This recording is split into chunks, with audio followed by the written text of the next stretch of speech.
Hi guys, ಎಲ್ಲರಿಗೂ ಕೂಡ welcome back ಅಂತಾನೆ ಹೇಳ್ಬೋದು. ನಮ್ಮ ಬಿಗ್ ಬಾಸ್ ಕಾಣ ಸೀಸನ್ 12 ಇವತ್ತಿನ ಒಂದು ವಿನ್ನರ್ ಸರ್ವೆಯನ್ನ ಈ ಒಂದು ವಿಡಿಯೋದಲ್ಲಿ ನೋಡ್ತಾ ಹೋಗೋಣ. ಅದಕ್ಕೋಸ್ಕರ ನೀವಿನ್ನು ನಮ್ಮ ಚಾನಲ್ಗೆ ಸಬ್ಸ್ಕ್ರೈಬ್ ಮಾಡ್ಕೊಂಡಿಲ್ಲ ಅಂದ್ರೆ ಎಲ್ಲರೂ ಕೂಡ ಚಾನಲ್ಗೆ ದಯವಿಟ್ಟು ಸಬ್ಸ್ಕ್ರೈಬ್ ಮಾಡ್ಕೊಂಡು ಸಪೋರ್ಟ್ ಮಾಡೋದನ್ನ ಯಾವುದೇ ಕಾರಣಕ್ಕೂ ಮರೀಲಿಕ್ಕೆ ಹೋಗಬೇಡಿ. ಬನ್ನಿ ವಿಡಿಯೋನ ಶುರು ಮಾಡೋಣ.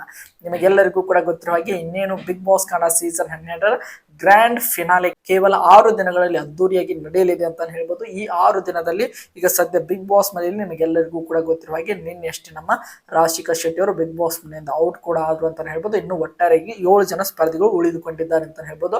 ಈ 7 ಜನ ಸ್ಪರ್ಧಿಗಳ ಪೈಕಿ ಯಾರಿಗೆ ಎಷ್ಟು ಪರ್ಸೆಂಟೇಜ್ ವಿನ್ನಿಂಗ್ ಆಗುವಂತ ಒಂದು ಪಾಸಿಬಿಲಿಟಿ ಇದೆ ಅಂದ್ರೆ ವಿನ್ನರ್ ಸರ್ವೆನ ಈ ಒಂದು ವಿಡಿಯೋದಲ್ಲಿ ನೋಡ್ತಾ ಹೋಗೋಣ. ಬನ್ನಿ ವಿಡಿಯೋನ ಶುರು ಮಾಡೋಣ. ಒಟ್ಟಾರೆಯಾಗಿ 7 ಜನ ಸ್ಪರ್ಧಿಗಳು ಇದ್ದಾರೆ ಅಂತ ಹೇಳ್ಬೋದು. ಮೊದಲನೇದಾಗಿ 7ನೇ ಸ್ಥಾನದಲ್ಲಿರುವಂತಹ ಸ್ಪರ್ಧಿ ಯಾರು ಅಂತ ನೋಡ್ತಾ ಹೋದಾದ್ರೆ ನಮ್ಮ ಧ್ರುವಂತ್ ಅಂತಾನೆ ಹೇಳ್ಬೋದು. ನಮ್ಮ ಧ್ರುವಂತ್ ಅವರು ಈ ಒಂದು ಸೀಸನ್ ಅನ್ನ ವಿನ್ನರ್ ಆಗುವಂತ ಪಾಸಿಬಿಲಿಟಿ ಇರುವುದು ಕೇವಲ 1% ಅಂತಾನೆ ಹೇಳ್ಬೋದು. ಆ ಒಂದು ಕಾರಣದಿಂದ ಆಲ್ಮೋಸ್ಟ್ ಅಲ್ಲಿ ಇವರು ವಿನ್ನರ್ ರೇಸ್ ನಿಂದ ಔಟ್ ಆಗುವ ಸಾಧ್ಯತೆನೆ ಜಾಸ್ತಿ ಕಂಡು ಬರ್ತಾ ಇದೆ ಅಂತ ಹೇಳ್ಬೋದು.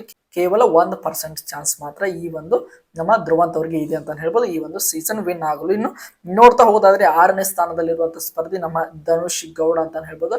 ನಮ್ಮ ಧನುಷ್ ಗೌಡ ಅವರು ಈ ಒಂದು ಸೀಸನ್ ಅನ್ನ ವಿನ್ನರ್ ಆಗುವಂತ ಪಾಸಿಬಿಲಿಟಿ ಇರೋದು ಕೇವಲ 2% ಅಂತ ಹೇಳ್ಬೋದು. ಇವರು ಕೂಡ ಗೆಲುವಿಗೆ ತುಂಬಾನೇ ದೂರದಲ್ಲಿ ಕಾಣ್ತಾ ಇದ್ದಾರೆ ಅಂತ ಹೇಳ್ಬೋದು. ಇನ್ನು ನೋಡ್ತಾ ಹೋಗೋದಾದ್ರೆ 5ನೇ ಸ್ಥಾನದಲ್ಲಿರುವಂತಹ ಸ್ಪರ್ಧಿ ನಮ್ಮ ಕಾವ್ಯ ಶೈವ ಅಂತಾನೆ ಹೇಳ್ಬೋದು.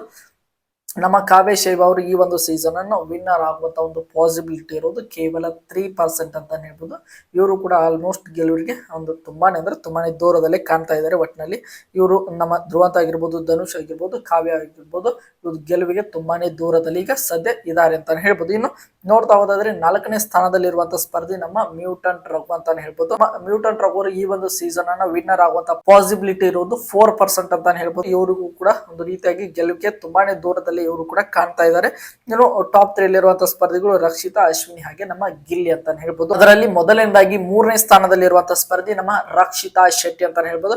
ನಮ್ಮ ರಕ್ಷಿತಾ ಶೆಟ್ಟಿ ಅವರು ಈಗ ನಾನು 2 ರಿಂದ 3 ದಿನದ ಹಿಂದೆ ಮಾಡಿದಂತ ವಿನ್ನರ್ ಸರ್ವೆಯಲ್ಲಿ 2ನೇ ಸ್ಥಾನದಲ್ಲಿ ಇದ್ರು ಅಂತ ಹೇಳ್ಬೋದು. ದಿನೇ ಅವರ ಒಂದು ರೀತಿಯಾಗಿ ಅವರ ಪಾಪ್ಯುಲಾರಿಟಿಯನ್ನಾಗಿರ್ಬೋದು, ಅವರು ಪಾಸಿಟಿವಿಟಿಯನ್ನು ಕಳ್ಕೊಂಡು ಒಂದು ಸ್ವಲ್ಪ ಮಟ್ಟಿಗೆ ನೆಗೆಟಿವ್ ಆಗ್ತಾ ಇದ್ದಾರೆ ಅಂತ ಹೇಳ್ಬೋದು. ಆ ಒಂದು ಕಾರಣದಿಂದಾಗಿ 2ನೇ ಸ್ಥಾನದಲ್ಲಿದ್ದವರು ಈಗ 3ನೇ ಸ್ಥಾನಕ್ಕೆ ಬಂದಿದ್ದಾರೆ. ನಮ್ಮ ರಕ್ಷಿತಾ ಶೆಟ್ಟಿ ಅವರು ಈ ಒಂದು ಸೀಸನ್ ಅನ್ನ ವಿನ್ನರ್ ಆಗುವಂತ ಪಾಸಿಬಿಲಿಟಿ ಇರೋದು 6% ಅಂತ ಹೇಳ್ಬೋದು. ಇವರು ಕೂಡ ಒಂದು ರೀತಿಯಾಗಿ ಆಲ್ಮೋಸ್ಟ್ ಆಲ್ ತುಂಬಾನೇ ದೂರದಲ್ಲಿ ಕಾಣ್ತಾ ಇದ್ದಾರೆ ಅಂತ ಹೇಳ್ಬೋದು. ಇನ್ನು 2ನೇ ಸ್ಥಾನದಲ್ಲಿರುವಂತಹ ಸ್ಪರ್ಧಿ ನಮ್ಮ ಅಶ್ವಿನಿ ಗೌಡ ಅಂತ ಹೇಳ್ಬೋದು.